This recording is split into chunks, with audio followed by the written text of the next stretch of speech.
Bienvenue. Aujourd'hui, on plonge dans un des textes majeurs du siècle des Lumières, les Lettres persanes de Montesquieu. C'est une œuvre fascinante parce que c'est un roman qui, sous ses airs d'histoire exotique, cache en fait l'une des critiques sociales et politiques les plus percutantes de son époque. Alors, il faut se remettre dans le contexte. On est dans la France du XVIIIe siècle. Et là, la liberté d'expression, ce n'est pas vraiment d'actualité. Si on critique le roi ou l'Église un peu trop fort, on risque très gros. La prison, l'exil. C'était donc un vrai casse-tête pour les penseurs comme Montesquieu. Et la solution qu'il a trouvée est tout simplement brillante. Pour réussir à publier un livre aussi, disons, subversif, sans finir à la Bastille, Montesquieu a dû faire preuve d'une ruse incroyable. C'est tout un art du déguisement. Sa stratégie, c'est une sorte de triple protection. D'abord, il ne publie pas à Paris, mais à Amsterdam, bien loin du pouvoir royal français. Ensuite, pas question de signer de son nom, le livre paraît anonymement. Et le coup de génie final, c'est de prétendre qu'il n'est même pas l'auteur. Non, juste le modeste traducteur de lettres persanes authentiques. Avec ça, il pouvait lancer sa bombe philosophique en toute sécurité. Mais sa meilleure protection, sa meilleure arme, c'est la forme même qu'il choisit pour son livre. Un roman épistolaire, c'est-à-dire un roman composé uniquement de lettres. Et ce n'est pas juste un choix artistique, c'est une décision stratégique absolument cruciale. En fait, cette forme est parfaite pour ce qu'il veut faire.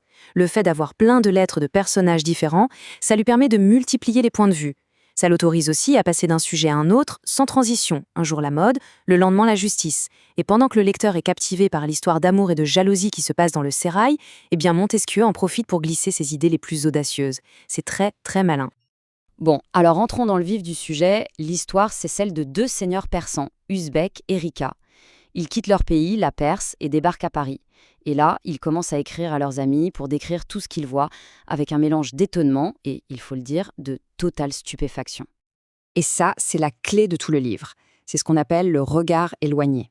En faisant décrire les coutumes françaises par des étrangers qui ne comprennent rien à ce qu'ils voient, Montesquieu oblige le lecteur français de l'époque à voir sa propre culture d'un œil neuf.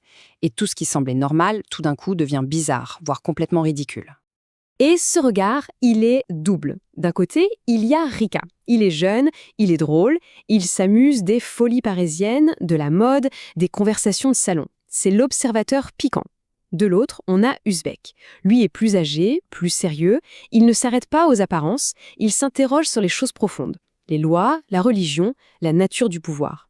Cette double perspective permet à Montesquieu de critiquer la société sur tous les plans, du plus léger au plus grave.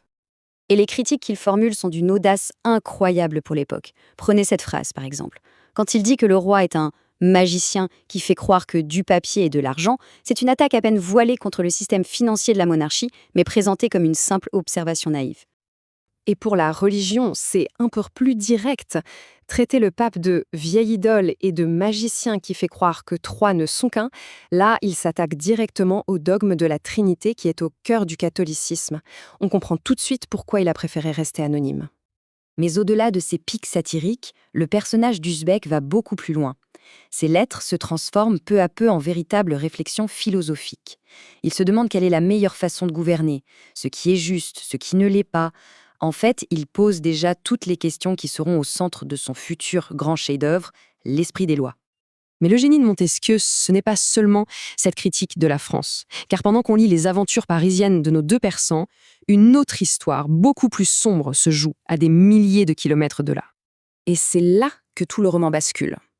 Parce qu'on découvre qu'Usbek, ce grand philosophe épris de raison, ce critique du despotisme européen, eh bien, ce même Usbek est en fait le maître absolu d'un petit royaume où il est un tyran.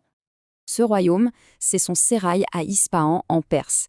C'est l'endroit où vivent ces femmes, totalement coupées du monde, sous la surveillance d'eunuques. Et ce sérail, ce n'est pas juste un décor pour faire exotique. C'est en fait une sorte de laboratoire miniature du despotisme. C'est une métaphore du pouvoir absolu. Et c'est là que l'ironie du livre devient absolument éclatante.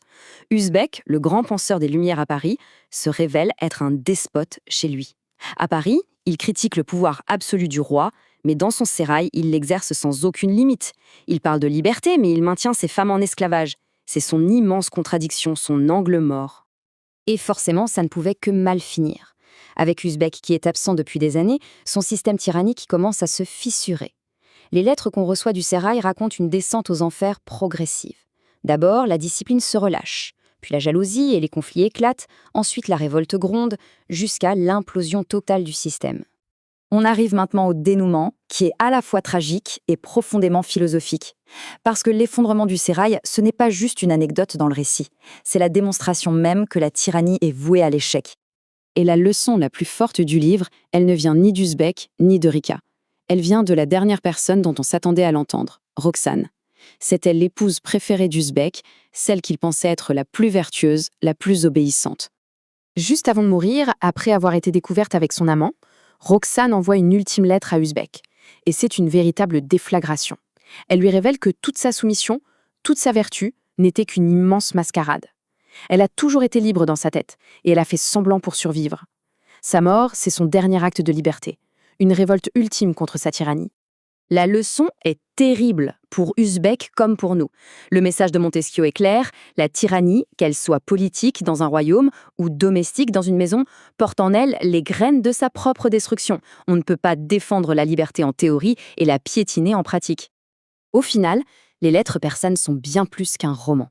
C'est un texte fondateur des Lumières. Il a permis à Montesquieu de tester les idées qu'il développera plus tard. Et c'est surtout une œuvre universelle qui nous parle encore aujourd'hui de la relativité des cultures, des dangers du pouvoir et de cette quête de liberté qui ne meurt jamais. Et pour conclure, le livre nous renvoie à la question. C'est un miroir après tout. Si un Uzbek ou un Rika débarquait dans notre société aujourd'hui, qu'est-ce qui leur semblerait bizarre, illogique, absurde ? C'est une réflexion qui, des siècles plus tard, reste incroyablement pertinente.